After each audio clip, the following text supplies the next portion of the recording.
សូមស្វាគមន៍មកកាន់ Channel ឆ្នោតលៀបសំណាងរបស់ Admin ថ្ងៃនេះ Admin មានលេខតម្រុយល្អៗរបស់ឆ្នោតយួនសម្រាប់ចែកជូនពុកម៉ែបងប្អូននៅថ្ងៃទី15 ខែ 11 ឆ្នាំ 2025 នេះ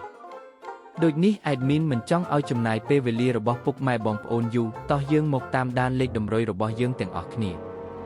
សម្រាប់លេខតម្រុយ2លេខមានលេខ87លេខ63សម្រាប់លេខតម្រុយអូស2លេខមានលេខតម្រុយទី1រអូស80និងលេខតម្រុយចុងក្រោយអូស60សម្រាប់លេខតម្រុយ3លេខមាន546គុណនិង784គុណសម្រាប់លេខតម្រុយថ្ងៃនេះ Admin សូមជូនពរឲ្យពុកម៉ែបងប្អូនជួបតែសំណាងល្អទាំងអស់គ្នាហេងមានលាភមានជ័យជាចុងក្រោយសូមកុំភ្លេចជួយចុច Subscribe និង Comment ហើយដាក់សញ្ញារូបកណ្ដឹងដើម្បីជួយផ្ដល់កម្លាំងចិត្តមកកាន់ Admin ជាពិសេសងាយស្រួលតាមដានវីដេអូថ្មីនិងលេខតម្រុយល្អៗជាប្រចាំថ្ងៃជាមួយ Admin សូមគោរពលាពុកម៉ែបងប្អូនពីខ្ញុំបាទ Admin ឆ្នោតលៀបសំណាងល្អទាំងអស់គ្នាសូមអរគុណ